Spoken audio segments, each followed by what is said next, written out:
What's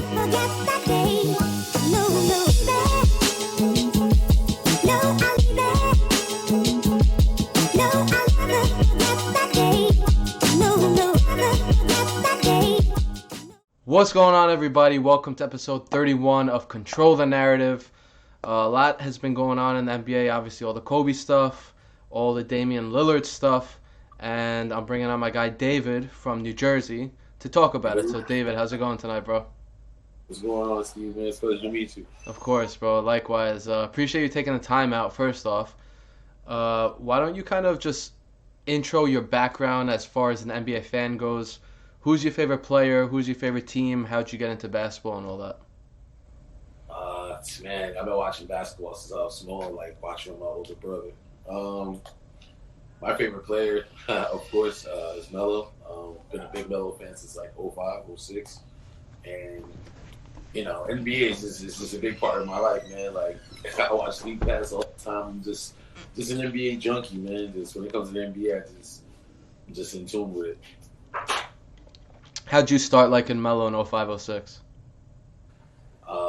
Back in my high school, there was this dude named Jesse Holly. He was supposed to play LeBron James, so I heard LeBron, and they didn't get to play for some odd reason against one-on-one or against each other. But later on, I had heard that St. Vincent St. Mary's was going to play Oak Hill, and it was like, you got to look out for this player. His name's Carmelo. I'm like, Carmelo? Who's that? Then he won the championship in Syracuse. Like, you know, I was watching him just like a little bit from there, but then once he entered the league in 03, you know, I was kind of running with LeBron at first, but then I just noticed, like, yo, this guy's like a raw talent. Went to the playoffs his first season, and I think he was snubbed the Rookie of the Year. Yep. Just, you know, I've just been watching him since, man, and just been a big Melo fan. Word, so have you followed Melo's, like, as a team? So were you a Knicks fan, then a Thunder fan, then Rockets, or do you just, like, have a team and you kind of fuck with Melo too? Yo, a bunch of my friends, man, they make fun of me. They try to roast me, bust my chops, because I'm like, yo, any team Melo go on, that's my squad. That's just basically it, and everybody will make fun of me. But every time he comes to New York, I usually watch his games. Or, you know, like, he's supposed to come March 30th to Brooklyn. I'm definitely going to be there. But, yeah, man, like, just been a big Melo head since he came in the league. This is kind of a shameless plug, and I know some people don't know about this, but are you going to the Nets-Blazers game in March next month? Oh, man, definitely, man. That's a must. Like, I'm really upset that I didn't get to go to the Knicks-Blazer game. I didn't get to make it because of, you know, some, you know, Christmas issues. Yeah. But I'm definitely going to treat myself March 30th, man. It's a must. And, like, you know, I always usually go to Melo's games. Because I don't know if you know, and I don't know if a lot of people watching and listening know, but and this might be the first time I'm really announcing it like this, but Control the Narrative is having an outing that night. So a bunch of Melo fans and shit like that are going to be going to the game together. We're going to be selling tickets and giving some stuff with it. So if you're interested, bro, like definitely hit you up with the pre-sale and all that. Definitely, I'll hit you up. All right, cool. I'll please link up with you, check you out. Definitely, man. I'm a big fan of your show. Word, appreciate that, bro. All right, so you said you follow Melo pretty much wherever he goes. I don't really do that. I'm a Knicks fan, but, like, obviously I root for Melo's team, and sometimes, like, I was at that Blazers-Knicks game, and I'm a Knicks fan, but I found myself rooting for the Blazers, which, you know, it just, like, happens, man. I'm sitting there, and, like, Ntilikina dunks, and I like Ntilikina, but I'm like, fuck, man, like, this game means more to Portland. So, speaking of the Blazers, yo, what do you think of Damian Lillard and the streak he's been on the past 6-7 games? Have you ever seen anything like this before? Yeah, I have, from his teammate Carmelo himself. I remember in 2013, Melo went on about a 45 to 50 point wave in about a week. I remember he got 50 points, not even entering the paint against the Miami Heat. Yeah, LeBron and D-Wade didn't play that game, but it wouldn't matter if they played. He was still going to give him the business. Yep. That week he was just hot. Like, there was no stopping him. And then there's tons of players in the league that, you know, they get on hot stretches and, you know, they just, you know, It is getting fuego, man, from behind the arc, you know? But like this? But Damian Lillard is definitely making a statement, and Local Lillard is just shooting everything out the gym. Yeah. And what I really, really enjoy about his game is that he gets everybody involved, and then he comes back to himself and calls his own number. Right. So you gotta love a point guard that does that. Yeah, that's a good... Yo, because like these games, he's putting up like 7, 8, 9, 10, 11 assists with those 49 points, with those 56 points, whatever he's scoring, which to me is the craziest part. Like when Melo had that 62-point game, everyone says shit, oh, he had 0 assists, but he was in the fucking zone, so we're not going to go there. But of course, but you knew what the game, the scheme was in New York, get Melo the ball. Right. So he didn't really have to assist. It was just basically Melo against everyone else. But he did have some good, role players such as JR when he's, know, when he's involved and he's going, like, he's really hard to stop. He had Kid and Martin at a time, Jason Kidd at one point. I mean, he's had some okay teammates. I mean, I wish he had a lot better teammates because he would have went a lot farther. Yeah. But, it's what it was. But, bro, like, I don't know why this 6-7 game stretch for Lillard, I've never seen anything like this. Melo's been hot, like you said, 50 points, 0 in the paint, all jumpers and shit like that. But, yo, Lillard's been doing this shit for 6-7 games, and this dude is pulling up from 30-plus feet like it's fucking nothing. They said picks 5 feet beyond the 3-point line, and the big has to get up. Like, it's crazy. I've never seen anything like this. I've seen Curry do this for stretches, but just the shooting, just the determination, just the timeliness of all this shit with, I think the Blazers fell, I want to say 4 games out of the last playoff spot before Lillard started this, which he had to have known. He had to know, like, this is a time we got to really stay in this fucking race before the trade deadline and all this shit. And, bro, I've just never seen anything like this. A dude just single-handedly just fucks it up from all over the court. Assists, deep shots. I've never seen anything like this. He's annihilating teams, man. I love it. And you know what's crazy? I was telling my boy, because we were talking about the game before we went to work, and I'm like, yo, did you see he made AD come out and was just splashing on him like crazy? He made LeBron come out. He was giving out shit work like it was nothing, man. Like, I enjoyed it. I love when he goes on this rant. Yeah. And, like, another thing that I love about Lillard, too, is, like, he lets his game do the talking. He don't talk. He just shit on you. I love that about him, man. And, like, to be honest, like, I've seen Melo play with a bunch of point guards that are great and good, but, like, I've never seen it at a, like, a rapid pace like this. All right, so you've never seen a point guard do damage like this with Melo. Have you ever seen another player do this kind of damage with Melo? Like, do you think this version of Damian Lillard is the best player, not point guard, best player Carmelo Anthony has ever played with? Honestly, it's a tie between him and Bubba Chuck, but Iverson did give it his all when him and Melo were together. Like, right. Honestly, I think Iverson kind of was given 3/4 and not the full 100, because if he did, they could have went super far. No, we're talking about when they were teammates with Melo. Yeah, now I'm saying, like, the thing with Iverson. So I would say it's a tie between Iverson and Lillard. Like, being the best point guards he's played with, and to dominate like the way that they're going at it. Right. Bro, I don't know. I don't know if it's just like me valuing those deep threes or just whatever, but I think this version of Lillard, and not even this version, like this 6-7 game stretch, like obviously this is insane and there's no way he could keep this up, but just Lillard this year, I think is the best player Melo's ever played with. You mentioned AI, and people say, oh, AI was so late in his career, and bro, he was still good. Like, he was still an all-star in Denver. Definitely. I hope I'm not mistaken, but like this version of Lillard is just on another level. I know Amari was on the downward spiral when Melo got there. Who else in Denver? Really nobody. Billups was not even close to what Lillard is right now. Westbrook could have been something like you mentioned, but just Billy Donovan, those offensive schemes were fucking terrible. They had Westbrook shooting like 4 threes a game. Houston last year, Harden I don't even want to get into Harden. I know a lot of people don't like Harden, and I don't dislike him. I just don't really fuck with how he plays. It's just not impressive. It's not cool. It's not fun to watch.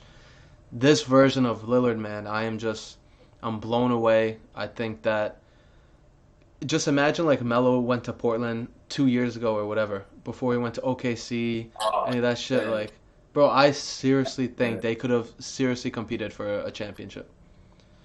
And I agree with you. I agree with you 100%, man. Like, yeah, you know, honestly, what I think, and like, I'm not trying to take you off topic, and this is like major, like with Melo fans. That Houston dropping just kind of like it kind of like ruptured Melo's game. what do you mean? Yeah, I've been watching him for a long time, and like that Houston like bullshit they put him through, it really damaged his game. Why? Like, think about it. When he was playing with Oklahoma, he was averaging like the averages say 17 points, but I seen otherwise. I would say he was averaging somewhere around 19, close to 20, but the averages say 17.4. So like he was still consistent as hell right there. When he entered with Houston, right before he got cut, I seen him in Brooklyn. He dropped what, 25 or 27? 28. Bro, he was hitting. Yes, look, 28. He was hitting threes like it was nothing. And think about it. He was playing with Chris Paul. If they had enough time, they would have done real damage. He was still consistent right there. That really damaged like his game to me, and like it really bothers me because this is my favorite player. Like I go to bat with everybody arguing about this guy. Like when I mention him, oh, he don't play defense, but he'll still shit on your best player or your best defender, and he's done it already.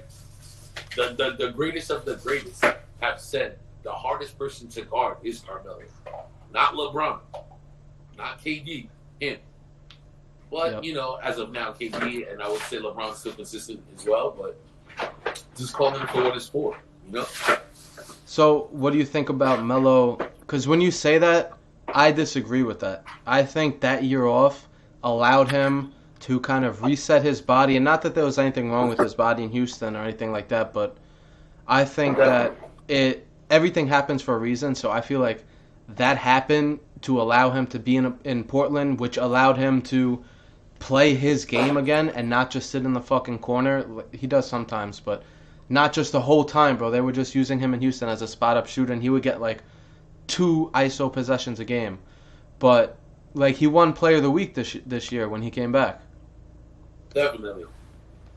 So I still think that like he's balling out, and yeah, it definitely took a toll on him emotionally and you know all that shit. But I feel like being 35 and having that year off, I feel like in a weird way, it extended his career and it kind of allowed him to remind everyone who the fuck he was. Because in Houston, when he's shooting 3 of 11 from the field, and you know 8 of them are 3-pointers, then people looking at it like, fuck, man, I don't know if this guy could play anymore. When it's not that, it was just that they're like, imagine LeBron. Imagine using LeBron like solely as a spot up shooter, or imagine using like fucking Porzingis strictly as, you know, a post up guy or some shit like that. It's just Melo was playing out of position and not necessarily, you know, the 3 instead of the 4, whatever. It was just like his role in the offense. So yeah. No, definitely. I agree with you there too. And that time off did definitely reinvent his game because like the way he plays now, he's more. I'm not gonna say Melo was never a team player because he's always been a team player, but you just see that like his vision is really like great. And for sure. He's fitting great in the system. I just wish that some of the Blazer players that he played with look his way to give him the ball. You could call CJ out. You could just say it. Him and Anthony Simons. Anthony Simons is terrible, dude. Like, yeah, I don't really fuck with I'll be him. watching the game with my girl. Like, yo, this guy's terrible. She's like, what are you talking about? I'm like, yo, this kid right here, his decision making is terrible. Yeah. CJ McCollum, I mean, like, yo, he be forcing a lot of stuff. But I get it. In his system, he has the green light. So that's why I know sometimes he doesn't look Melo's way. But, like, yo, you should play like Damian. Like, yo, get the guys involved. And then if they're not scoring, then do your own thing. Right. And yeah. well.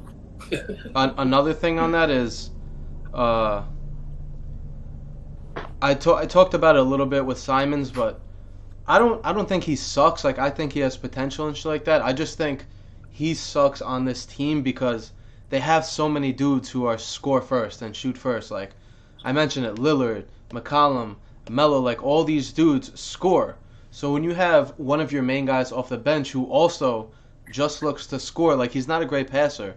And what else does he really do? Like yeah, he could spot up and shit like that, but Simons gets the ball and he looks to score, which is cool if you're on another team and they need that. But I don't really think the Blazers need a scorer off the bench like that when they alternate minutes between Lillard and then CJ and Melo off the playing at the beginning of the second quarter and shit like that. So yeah, I'm with you though on that. I think they definitely need to look his way more often. The thing with Simons, real quick, like I just think personally, he should just like talk to Dame about decision making.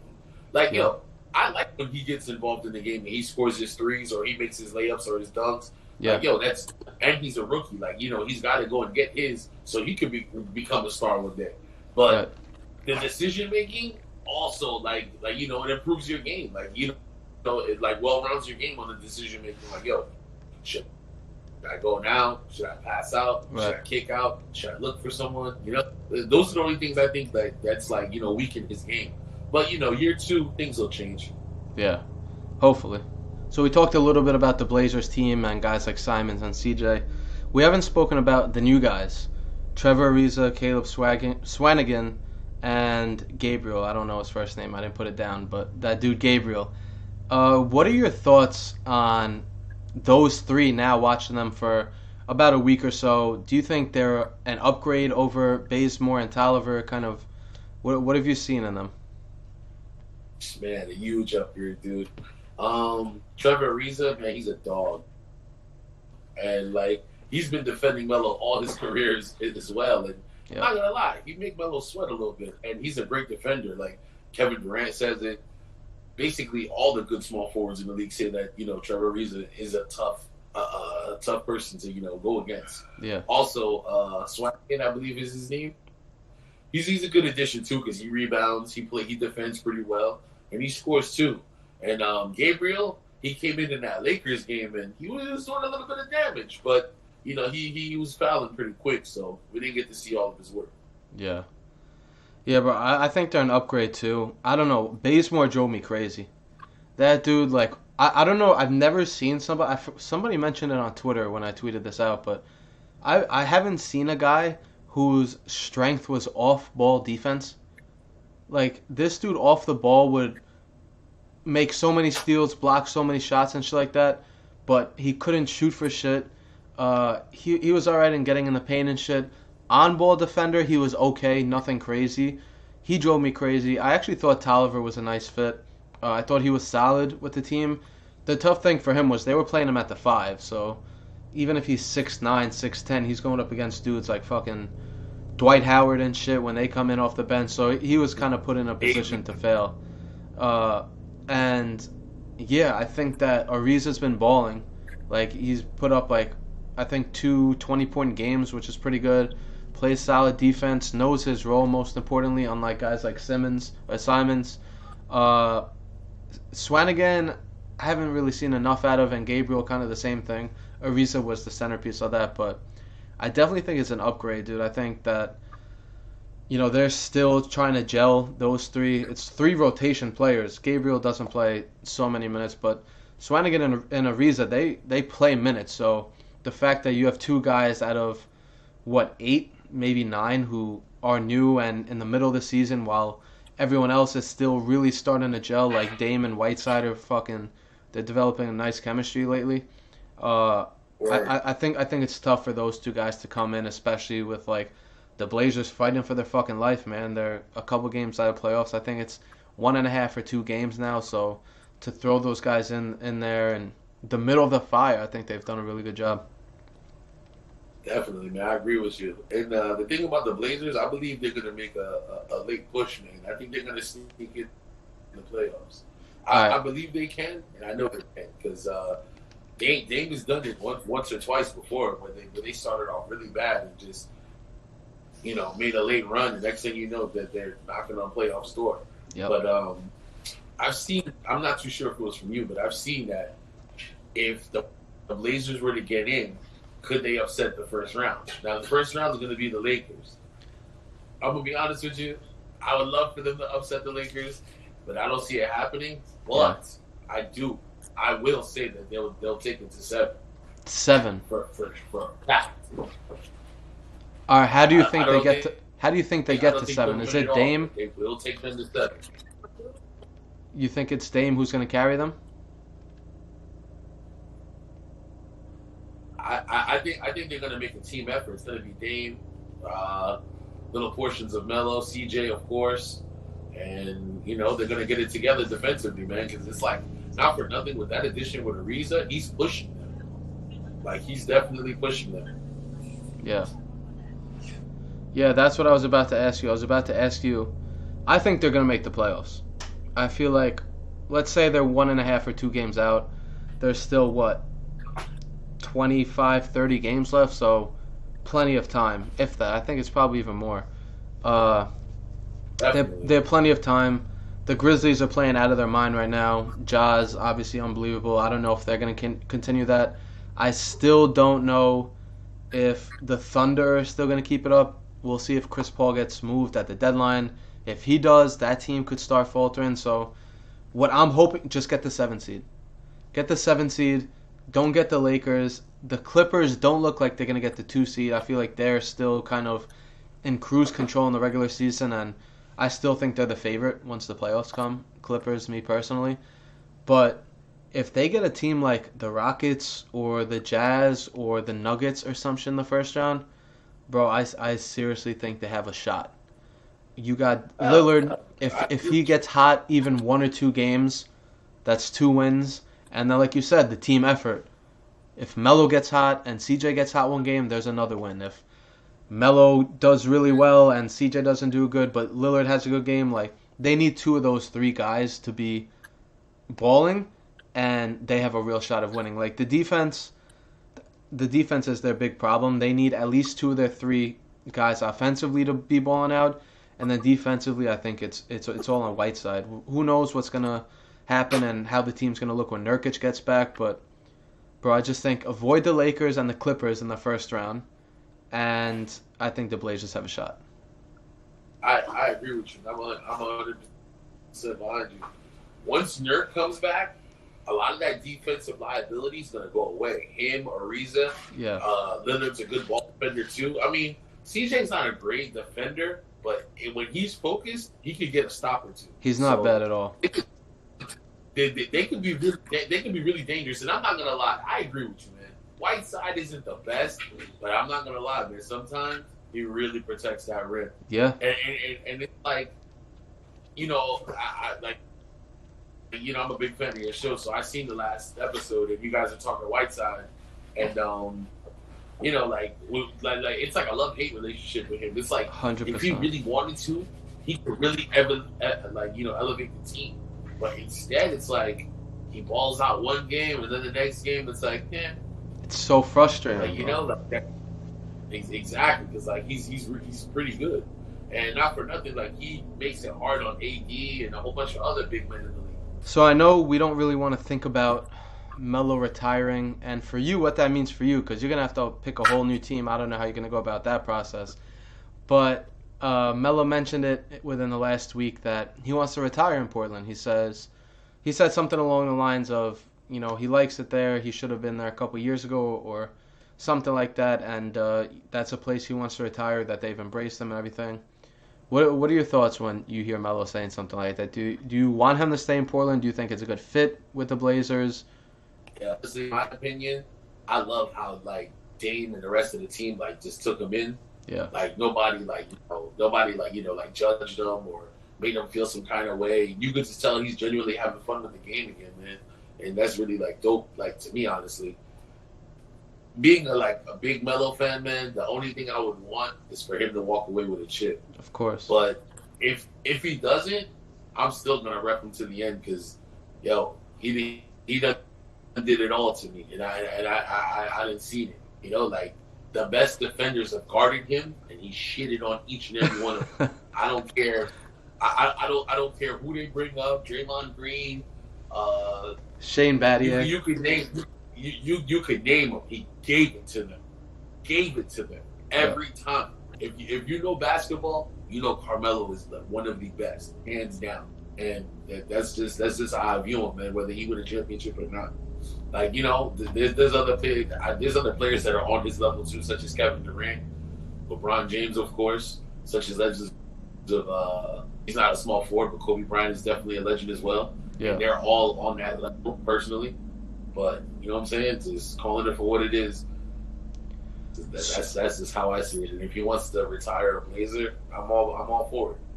All right, so let me ask you this: what are you gonna do when he retires? Like in terms of basketball fandom, are you gonna pick a new player and start over? Are you just gonna stick with one team? What's your plan? Honestly, I got two more players that are my favorite players as well, and they're colleagues of Carmelo, which is, as you could tell, Kevin Durant. The other one, Kyrie Irving, because he's from Jersey, and I really admire his game. So I got two more people to watch once Melo ends it up. But I'm just really excited to see all these players playing. Like I can't wait for Kevin Durant to come back. I'm definitely going to be up in the Barclays Center watching that. I never got to see him play before, and it's a treat, man. Just like watching Melo play, like that's a treat. Like I've seen Melo play over 9 times. Yeah. And every time was just a special moment. Yeah. I remember the first time I seen him, he came to the Izod Center in New Jersey, and he didn't have such a good game against the New Jersey Nets. But the next game, when they played in Denver, oh man, 50 piece easy. Was it? I remember like it's yesterday, man. Was it Izod Center with Denver? He was on Denver. Yeah, he was on Denver at the time. And was it with AI? Nah, AI had just left. Oh, this is like one season. This is one season before he went to New York. Gotcha. I remember going to Izod Center, bro, watching Melo AI and those boys go up against the fucking Nets and all that shit in the Meadowlands. Those were good days back then. But real quick, going back to this retirement Blazers thing. People ask me like, "Yo, what do you think? Do you think, Melo should retire a Blazer and shit?" And I have mixed feelings about it. Like you said, they've fucking embraced him, man. They've respected him, and they've kind of let Melo be Melo in every single way, from starting to style of play on the court to dudes doing like the 3 to the dome and all that shit when he is like, they fucking love him there, and he really feels at home in a way. The thing for me is, I don't know if he's going to win a ring there. Who knows what the fuck they're going to do at the deadline in the summer and shit like that. But if they can put together a championship contending team, I think 100% like Melo should stay there. But for me personally, I'm also a Knicks fan, so it's always been in the back of my mind, like, I want Melo to come back, play 1 year at the Garden, and then retire. And I'm not talking about next year and maybe the year after, maybe 2 years down the road, who knows. But it's always been in the back of my mind, like, just having one farewell tour. And I know if Melo was listening or watching this, he would probably get pissed at me for saying that, just like he got pissed at Brickley. But just having 1 year where this dude plays in New York, plays 41 games at MSG, Mike Wieschewski, the MSG announcer, does the Carmelo Anthony every time he hits a 3 and all that shit. I just think that shit would be real special. So that's always in the back of my mind. I would not be mad if he retired with the Blazers, as long as they're a winning team and they can compete. But, if this Blazers team, if let's just say they blow it up and they trade McCollum in the summer or some shit, I definitely wouldn't mind Melo coming home to New York to play for the Knicks. And I'm sure you wouldn't mind him going back to Brooklyn and playing for the Nets with your boys KD and Kyrie. Definitely, man. I mean, like, I'm going to be honest with you. When Melo was a Knick, man, I got so much Knicks attire at home. It's hard. It's hard not to, like, still watch MSG or still do certain things because, like, I feel as though, that's the house that Melo built, even though in reality it's not. But I just really enjoyed when he played on the Knicks because any home game that I really wanted to watch, I'd go and watch him. And Yeah. it's just beautiful just to go to MSG, man. It's such a great atmosphere. Sure. I'd love for him to come back to the Knicks, man. Even if they're winning, losing, whatever, I'd still go and watch him. Like, there's no tomorrow. Yeah, I got a question for you, though. Shoot. My question to you is, even though we don't want to talk about it, where would you want Melo to retire? And where would you want his jersey retired at? You're talking about just if I could pick any team, where would I want him to retire? Well, you could do it that way too, but just as like what you feel like, where should his jersey be retired at? Should it be Denver? Should it be New York? Oh no, New York, 100%. I think obviously Denver's where he started his career and all that shit, but bro, he embraced being a New Yorker. It's mad weird you asked that. I was having a conversation with a coworker of mine last week. And like, you know how in baseball when they go into the Hall of Fame they wear like the hat, and some guys who split their careers 50-50, everyone's like, yo, which hat are they going to put him in the Hall of Fame with? Like, which hat is he going to be on the plaque with? And the other guy was saying Denver, and yeah, he got to the conference finals, and yeah, he kind of made a name for himself in Denver, but I still think Melo is at his absolute peak in New York and in his prime in New York. Just the scoring champion, the MVP candidate. He's still got one of those MVP votes that took the unanimous MVP away from LeBron. That is something I hold dear to my heart. And I just feel like he embraced it so much more than in Denver. He wanted to be a Knick. He never wanted to leave. The only reason he left was because they told him, Melo, we're rebuilding. Like, let us trade you somewhere. We agreed to a deal with the Thunder. Go there, compete for a championship. And he was finally like, fuck it. Yeah, all right, Phil, Phil was fired at the time, but, they were publicly talking bad about the franchise player in the media for a year. So I think New York is where he feels his home. He said it multiple times. He just felt the most comfortable here. I think he had his best years here. Maybe not, as a team, but personal with the 62-point game, just another thing. So I think that New York is his home. The Knicks are his home. Madison Square Garden is his home. And that at the end of the day, even if it's just like a one-day contract, whatever, I still think if he retires a Knick, that would be kind of the icing on the cake. What about you?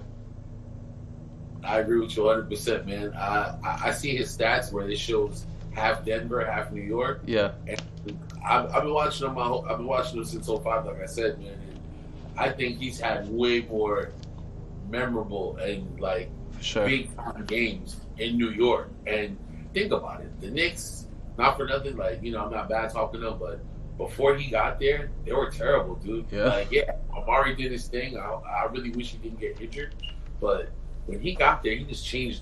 He changed the narrative. Like, yeah. You know what I'm saying? Straight up, like he just took over and went against every best competitor you could think about, and he gave them the sauce, whether he won or lost. And like, yo, I hear Walt Clyde Frazier. He's like, New York, so he can't get his jersey retired here. Like I understand that, but at the end of the day, like he's gave New York over 10,000 points, and he's done that twice. He's done it in Denver and he's done it in New York. Yep. Like there's certain players that can't even reach 10,000 points the first time. I'm just thinking about points or buckets or baskets, but some of the work and the pain he's put in, players can do that. Like that's just raw talent. And like personally, he's my favorite player, and I always call it for what it is. I think, not for nothing, if he had like a little more eager desire to like really win and discipline himself, oh my God, it would be crazy. It would be crazy. It would be like unimaginable, bro, because he was just a moving bucket. Imagine if he really focused and like took it to another level, like on a Kobe Bryant, like a Mamba mentality. That's a Mamba. Want to say like a Mamba mentality? Yeah. Like that would be like outrageous. And you've seen like the praises he gets, man. So no matter what it is, I'm just really happy that he's back in the league, and wherever he retires, He deserves it. All right, something I wanted to do because you wanted to do it, so curious to know, your thoughts on this. What do you think the greatest what-if Melo scenario is? Just looking back at his career, it's not over. It's not even close to over, I don't think. Do you think the greatest what-if scenario is if he went to Chicago with D Rose and those boys? Do you think it was joining the Heatles? Do you think it was...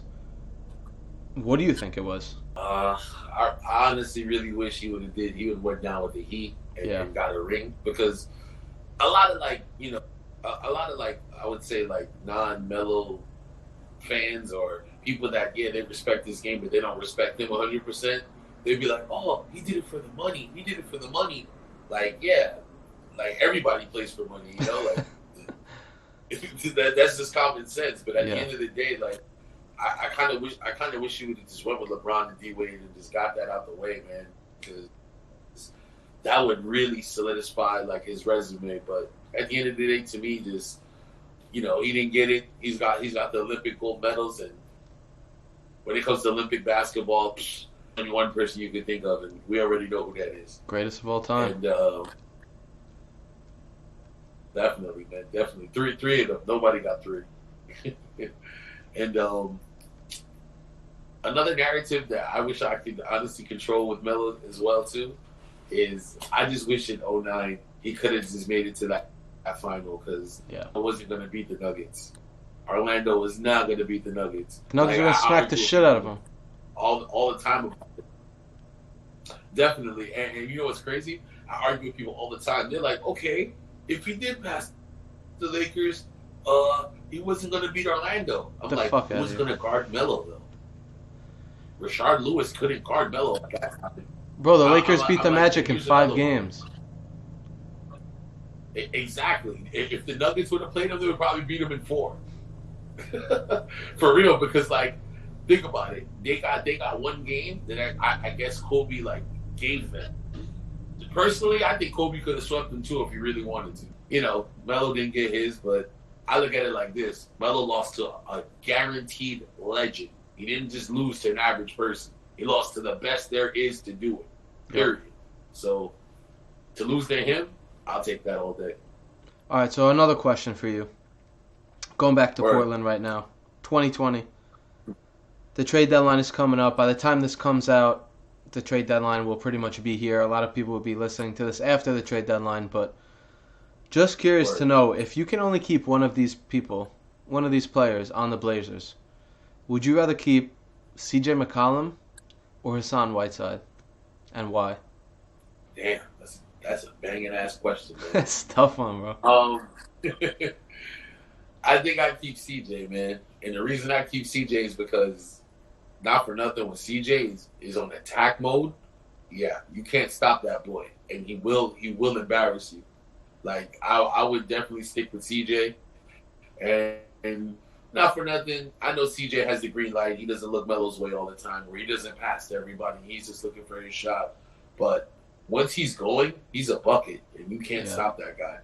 And Whiteside, to me, I would love to keep him, but I would cut him or I would trade him, because, like, he wants to be a shooter so bad, and that's not you. It'd be different if he could hit a consistent 20-footer, 15-footer, and then, like, slowly work his way out, to the three-point line, like Brook Lopez. Like, if he was playing like that, then it'd be a different story. But he wants to be a shooter so bad, and that's just not him. He needs to stick to his strengths. Like, I wish a lot of basketball players were to do that. If they were to stick to what they're really good at, they would really flourish. But instead, they want to, basically do something they can't do or try to do something extra, and then, it doesn't work out, and now they look foolish. But, you don't like the shooters thing, the Whiteside, I ain't gonna lie, I kind of like that shit, because he looks stupid as hell doing it. I fucking love that, bro. I like seeing him shoot, just knowing that if he makes one of those or 2 of those in a row, God forbid, we're gonna get the... we got shooters, bro, I fucking love that. That shit is so funny, dude. Nah, it is, man, but... I mean, I just really wish that he would just play their strengths. Like, they would be so dominant, dude. Like, he would have over 20 boards and have like 25 points. all in the paint doing what he needs to do. But instead, he wants to fucking shoot and shoot fades. And then he got a lucky fadeaway in Staples Center and yelled Kobe. I mean, good shot, but you know what I'm saying? That's just not good shot, but yeah, good shot, but you know what I'm saying? That's just not you though. So like, I just don't respect it. But you know, I would keep CJ. What would you do? I am not a big fan of CJ just because I feel like he has the green light. Sometimes he chucks a lot. Sometimes he takes some bad shots. Not a great passer, but I think it's easier to find somebody to replace Whiteside than it is to find somebody to replace CJ. Just because, you know, CJ can get a good look almost anytime he wants. With Whiteside, there's a lot of big guys who do what he does, not nearly as good, which is why he got paid all that money a couple years ago. But I think I would probably keep CJ too, just because he's a better overall player, and he's somebody that is harder to replicate. You can go out and find a guy similar to Whiteside, like not very close to him, but like JaVale McGee. You know, a guy like off the top of my head that reminds me of CJ is like Anthony Simons. Just gets the ball, like looks to attack and shoot, which is cool. Simons isn't as nearly as good as CJ is, but McGee, you don't really lose a ton replacing Whiteside with McGee. With replacing McCollum with Simons, you lose a fucking ton. So I'll probably go CJ. You know what's crazy? JaVale McGee to me is better than Whiteside. Nah, yo, you gotta chill with that, right? I'll take McGee any day of the week, though. But like that's the point. There's a lot of like big dudes who can replicate that, and you could argue Whiteside or McGee, but you know I think that's the whole point, that you could find somebody like that a lot easier. So I'm going. I'll keep CJ. All right, so this is gonna be the first of hopefully many. Right now, David, we're gonna do a little Melo quiz. We're gonna ask 3 questions, and we'll see how much you know Melo. Do you really know Melo, or are you just one of these fake fans who, as soon as he came back, and I know you're not, I'm just playing with you. As soon as he came back, they're just rooting for him now because it's a cool thing to do. So hopefully we'll expose some people. I have a weird feeling that we're not going to expose you, but let's see if you could get it. First question, we'll start off pretty easily, hopefully, is what year did Carmelo Anthony win the scoring title? 2013. All right. Is it 2012 to 2013 or 2013 to 14? 2012 to 2013. All right, good shit. 1 for 1. This one, another one that I'm curious about. How many All-Stars did Melo play with in New York? So he was an All-Star. Let me rephrase this to make this a little more easier to understand. He was an All-Star every single year in New York. How many times was he joined on the All-Star team by a teammate? By a teammate? Yeah. I'm going to get this one wrong. I know first that he's a 10-time All-Star. Only in New York. Where it's only in New York. How many times was he on the All-Star team with a teammate of his?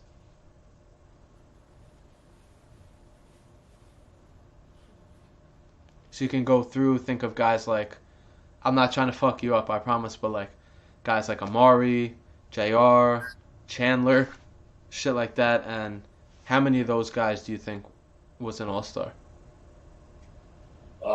It's a good thing you said Chandler because I was the only one. Final answer? Yeah. All right, you're right. Good shit. A lot of people say Amari.